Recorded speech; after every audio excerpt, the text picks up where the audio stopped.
দলীয় প্রতীকেই হবে স্থানীয় সরকার নির্বাচন। এই সিদ্ধান্তের পর এবারই প্রথম পৌর নির্বাচন হচ্ছে দলীয়ভাবে।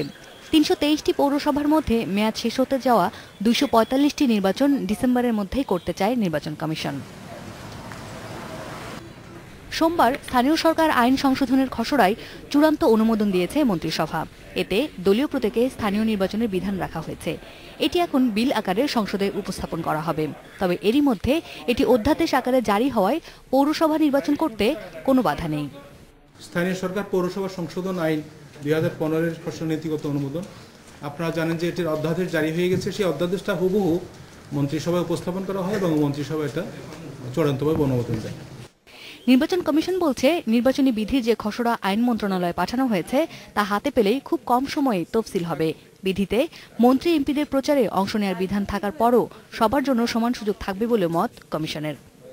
প্রত্যেক দলের একটা স্ট্রাকচার আছে, প্রত্যেক দলের সভাপতি আছেন, সাধারণ সম্পাদক আছেন, আদার অফিস বিয়ারার আছেন। They can participate in the campaign.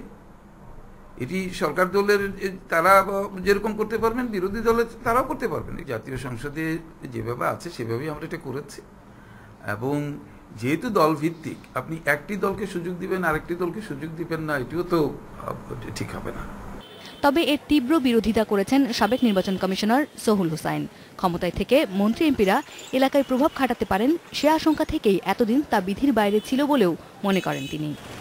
এত কাল থেকে কেন তাদেরকে বারণ করে রাখা হয়েছে? একমাত্র কারণ যে নির্বাচনে যারা দাঁড়াবে তাদের সবাইকে সম সুযোগ দেওয়া হয়, যেটাকে আমরা বলি লেভেল প্লেইং ফিল্ড। তো এটা তো থাকবে না। না থাকলে নির্বাচনের উপরে তো সাংঘাতিকভাবে প্রভাব পড়বে। একজন মিনিস্টারের উপস্থিতি প্রচারণায় অংশগ্রহণ তো সাংঘাতিক কথা। তার অপোনেন্ট যে থাকবে সে একেবারেই পাত্তা পাবে না। গ্রহণযোগ্য একটি নির্বাচন অনুষ্ঠানে সবার জন্য সমান সুযোগ নিশ্চিত করতে নির্বাচন কমিশনকে আরও তৎপর হওয়ার আহ্বান জানান তিনি। আসমামিতা, ইন্ডিপেন্ডেন্ট নিউজ, ঢাকা।